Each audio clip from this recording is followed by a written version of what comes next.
Good morning, welcome to news analysis. నేను జ్యోత్స్న. డిస్కషన్లోకి వెళ్లే కన్నా ముందు వివిధ పత్రికల్లో వచ్చిన వార్తా కథనాలను ఒకసారి చూద్దాం. తెలంగాణ వార్తా పేపర్స్ చూసినట్టయితే ముందుగా ఈనాడులో ప్రధానమైనటువంటి వార్తల విషయానికి వచ్చినట్టయితే మనకు పెద్ద ఎత్తున వర్షపాతం నమోదవుతున్నటువంటి విషయం మనకు తెలిసిందే కదా. కామారెడ్డి, మెదక్ జిల్లాల్లో కుంభవృష్టి కురిసింది. సుమారు 12 గంటల పాటు రికార్డు స్థాయిలో వర్షపాతం నమోదైనటువంటి విషయం మనకు తెలిసిందే కదా. సో ఆ వార్తనే ఇక్కడ హైలైట్ చేస్తూ మనకు ప్రధాన వార్తగా ఈనాడు ప్రచురించింది. జల ఖడ్గం అన్నటువంటి హెడ్లైన్తో ఒకసారి ముఖ్యమైనటువంటి అంశాలు చూసినట్లయితే ఈ వర్షం పెద్ద ఎత్తున కురవడంతో వివరాల విషయానికి వస్తే కామారెడ్డిలో నిన్న 33.8 సెంటీమీటర్ల వర్షపాతం నమోదైంది. ఆరుగొండలో వచ్చేసి 44 సెంటీమీటర్ల వర్షపాతం నమోదైంది. పలు కాలనీలు, బస్తీలు నీట మునిగాయి. రామాయంపేటలో ఇళ్లలోకి వరద చేరింది. వేరువేరు చోట్ల 17 మంది గల్లంతయ్యారు, ఒకరు చనిపోయారు. ఈ వర్షాన్ని అంటే ఆ వర్షం ఎలా పడింది అన్నటువంటి దాన్ని వివరిస్తూ నింగికి రంధ్రం పడిందా, మిన్ను విరిగి ఊర్లపై పడిందా, గోదావరి దూసుకొచ్చిందా అన్నట్టు 12 గంటల్లో చరిత్రలో ఎన్నడూ లేనంతగా రికార్డు స్థాయి కుంభవృష్టి కురవడంతో జనం బెంబేలెత్తిపోయారు. వాగులు, వంకలు ఏకమయ్యాయి. చెరువులు బస్తీల మీద పడ్డాయి. కాలనీలు కకావికలమైపోయాయి. కామారెడ్డి, మెదక్ జిల్లాలో వరదలు ఉప్పెన మీద పడ్డట్టు భయానక పరిస్థితిని తలపించాయి అంటూ ఈ వార్తను హైలైట్ చేశారు. ఇదే ఇక్కడ ప్రధాన వార్త. మరోవైపు సహాయక చర్యలకు సంబంధించి యుద్ధ ప్రాతిపదికన సహాయక చర్యలు, వరద ప్రభావిత ప్రాంతాల్లో సీఎం ఏరియల్ సర్వే. ఇక సహాయక చర్యలకు సంబంధించింది ఇక ఆంధ్రజ్యోతి చూద్దాం. ఆంధ్రజ్యోతి విషయానికి వచ్చినట్టయితే మనకు ప్రధాన వార్తగా నిన్న కురిసినటువంటి భారీ వర్షపాతానికి సంబంధించి వార్తను హైలైట్ చేస్తూ వరద బీభత్సం అంటూ కథనాన్ని ఇచ్చారు. సీఎం నిన్న ఏరియల్ సర్వే నిర్వహించారు. సో భారీ వర్షాలకు కామారెడ్డి అతలాకుతలమైపోయింది. మెదక్ వణికిపోయింది. 48 గంటల్లో 55 సెంటీమీటర్ల వర్షపాతం నమోదైంది.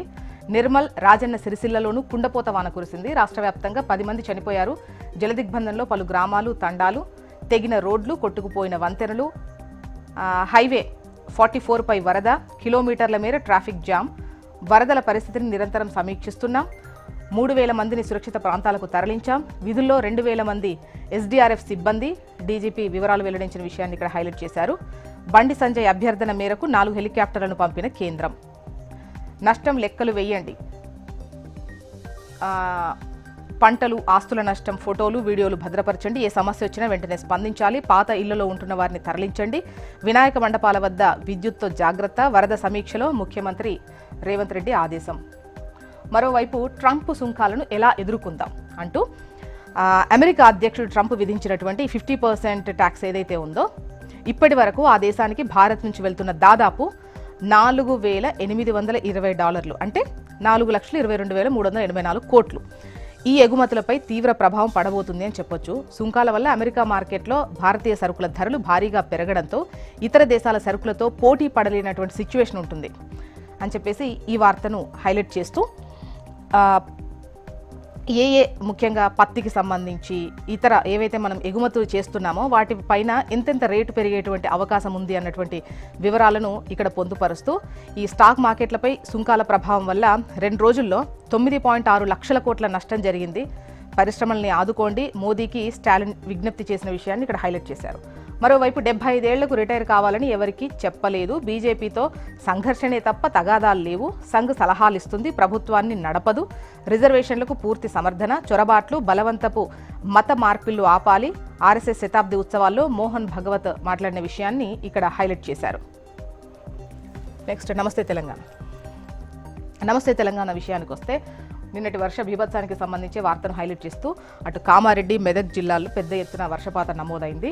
జల విలయం అంటూ ఈ వార్తను హైలైట్ చేశారు. వర్ష బీభత్సంతో గజగజ వణికిన ఉత్తర తెలంగాణ. 4 దుర్మరణం, మరో 6 గల్లంతయ్యారు. కామారెడ్డిలో క్లౌడ్ బర్స్ట్, 48 గంటల్లో 65 సెంటీమీటర్ల వాన. మెదక్ అతలాకుతలం. జలదిగ్బంధంలో సిద్దిపేట, నిర్మల్. 50 ఏండ్లలో రికార్డు వాన. ధ్వంసమైన రోడ్లు, నివాసాలు. వరదలతో విలవిల్లాడుతున్న జనం. సహాయం కోసం ఆర్ధనాదాలు. 3 రోజులు భారీ వర్షాలు. 13 జిల్లాల్లో నేడు రేపు స్కూళ్లకు సెలవులున్నాయి. మిత్తి చారానా, బదనాం బారానా అంటూ కాంగ్రెస్ తప్పుడు ప్రచారం పటాపంచలు అంటూ రుణాలకు చెల్లిస్తున్న వడ్డీపై ఇన్నాళ్లు రేవంత్ రెడ్డి అసత్యాలు. నెలకు 6,500 కోట్లంటూ అబద్ధం, కట్టేది 2,338 కోట్లే. కాకు సర్కారు ఇచ్చిన గణాంకాలే అందుకు సాక్ష్యం. కాంగ్రెస్ పాలనలో తీవ్ర అనిశ్చితిలోకి తెలంగాణ ఆర్థికం. బడ్జెట్ రాబడి అంచనాల్లో 4 నెలల్లో వచ్చింది 21%. వార్షిక అంచనాల్లో ఇప్పటికే 45% దాటిన అప్పు అంటూ ఈ వార్తను హైలైట్ చేసింది Namaste Telangana. Coming to Hans India. ఇక్కడ మనకు ప్రధాన వార్తగా వర్ష బీభత్సానికి సంబంధించే వార్తను హైలైట్ చేస్తూ తెలంగాణలో rains wreak havoc in Telangana, 1 killed, 2 washed away, over 10,000 displaced, and Raven make aerial survey of affected areas. ఇక ఏపీ వార్తా విశేషాల్లోకి వెళ్తే ఈనాడు కనుక చూసినట్లయితే మనకు ప్రధాన వార్తగా ఆధార్ తరహాలో ఫ్యామిలీ కార్డ్ అట. ఆధార్ తరహాలోనే రాష్ట్రంలో ప్రతి ఒక్కరికి ఫ్యామిలీ కార్డు అందించాలని, అందులో కుటుంబ సభ్యుల అవసరాలు, ప్రభుత్వం నుంచి పొందుతున్నటువంటి పథకాల వివరాలు పొందుపరచాలి అని చెప్పి సీఎం చంద్రబాబు ఆదేశించారు. ఉమ్మడి కుటుంబంగా ఉంటే సంక్షేమ పథకాలు రావనే ఆందోళన వద్దు, అవసరమైతే వాటిని రీడిజైన్ చేస్తామని చెప్పారు. పాపులేషన్ పాలసీ రూపొందించే దిశగా కసరత్తు చేయాలని సూచించిన విషయాన్ని ఇక్కడ ఇస్తూ ప్రతి కుటుంబానికి ఒక స్కోర్ అంటూ ఉంటుందంట. సో దానికి సంబంధించి ఎలా వెళ్ళాలి, ఏ విధంగా ఆ కార్డు ఇవ్వాలి, ఫ్యామిలీ కార్డ్ అనేది. సో ఉమ్మడి కుటుంబం ఉంటే కొంతమందికే వస్తుంది, ఒకరిద్దరికే వస్తుంది, మిగతా వాళ్ళకు రాదు అన్న టెన్షన్ వద్దు. సో ఎన్ని పథకాలు వస్తున్నాయి, వాళ్ళ ఆర్థిక పరిస్థితి ఏ విధంగా ఉంది, ఇప్పటి వరకు పొందుతున్నటువంటి పథకాలు ఏంటి, ఆ వివరాలన్నీ కూడా అందులో ఉంటాయి. సో వాళ్ళు అర్హులైతే ఖచ్చితంగా ఉమ్మడి కుటుంబంగా ఉన్నా కూడా ప్రభుత్వం నుంచి వచ్చేటువంటి పథకాల ఆ లబ్ధి చేకూరుతుంది. ఇక్కడ కూటమి ఐక్యతే కీలకం అంటూ మరో వార్తను చూడొచ్చు. కూటమి ఐక్యత చాలా కీలకం, ఆ ఐక్యతను మన పనుల ద్వారానే నిలబెట్టాలి. రాష్ట్రంలో కూటమి లేకపోతే అభివృద్ధిలో ముందుకెళ్లలేమని జనసేన అధినేత ఉప ముఖ్యమంత్రి పవన్ కళ్యాణ్ స్పష్టం చేశారు. నిన్న మధ్యాహ్నం విశాఖ బీచ్ రోడ్లో వైఎంసీఏ సమావేశ మందిరంలో ఆయన అధ్యక్షతన జనసేన శాసనసభాపక్ష సమావేశం 3 గంటల సేపు జరిగింది. నియోజకవర్గాల పరిధిలో ఇప్పటి వరకు ఎలాంటి అభివృద్ధి కార్యక్రమాలు చేపట్టారు అనే అంశంపై చర్చించారు. ఇక యుక్రెయిన్ ఘర్షణ మోదీ యుద్ధమే అంటూ ఈ రష్యా యుక్రెయిన్ మధ్య ఘర్షణ ఏదైతే ఉందో అది మోదీ యుద్ధమే అని శ్వేత సౌధం వాణిజ్య సలహాదారు, ప్రముఖ ఆర్థికవేత్త పీటర్ నవారో ఆరోపించారు. శాంతికి మార్గం పాక్షికంగా ఢిల్లీ మీదుగానే ఉంటుందని చెప్పారు. వాణిజ్యం, తయారీ రంగాలపై అమెరికా అధ్యక్షుడు ట్రంప్కు సీనియర్ సలహాదారుగా ఉన్న ఆయన బ్లూంబర్గ్ ఇచ్చినటువంటి ముఖాముఖిలో రష్యా నుంచి చౌకగా చమురు కొనుగోలు చేస్తూ ఆ దేశ యుద్ధ యంత్రానికి భారత్ సహాయపడుతోందని మరోసారి విమర్శించిన విషయాన్ని ఇక్కడ ప్రస్తావించారు.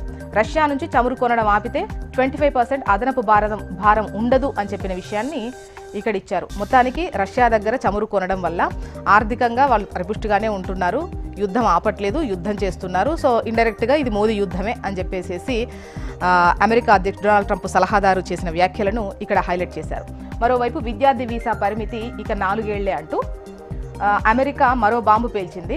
అపరిమిత కాల నిబంధన ఎత్తివేతకు ప్రతిపాదన, H1B గ్రీన్ కార్డు ప్రక్రియను మారుస్తున్నామంటూ ఆ దేశ వాణిజ్య శాఖ మంత్రి హోవర్డ్ లుట్నిక్ చెప్పిన విషయాన్ని ఇక్కడ హైలైట్ చేశారు. ఇక ఏపీ వార్తా విశేషాల వైపు ఆంధ్రజ్యోతి చూసినట్టయితే ఇక్కడ ప్రధాన వార్తల్లో ఒకటిగా బాండ్లపై బండ అంటూ 1,000 కోట్ల టీడీఆర్ బాండ్ల స్కామ్కు సంబంధించి నత్తనడకన సాగుతోంది విచారణ అని, వైసీపీ హయాంలో అడ్డగోలుగా బాండ్లు జారీ చేశారు అని చెప్పేసి ఈ వార్త. ఈ కాకినాడ కార్పొరేషన్లోని సురేష్ నగర్లో ఉన్న పార్కుకు సంబంధించి వార్తనిస్తూ ఇది ప్రభుత్వ స్థలంలోనే ఉంది. పార్క్ అభివృద్ధికి వైసీపీ హయాంలో కార్పొరేషన్ నిధులు కూడా వెచ్చించింది. కానీ పార్కు స్థలం తనదంటూ ఓ వ్యక్తి దొంగ డాక్యుమెంట్స్ క్రియేట్ చేశాడు. ఈ వ్యక్తికి మద్దతుగా అప్పటి వైసీపీ ఎమ్మెల్యే ద్వారంపూడి రంగంలోకి దిగారు. ఈ స్థలాన్ని తిరిగి కార్పొరేషన్ పార్కు కోసం తీసుకోవడానికి ఆ వ్యక్తి సమ్మతించేలా చేసి ఆ స్థలాన్ని ధర కట్టించేశారు.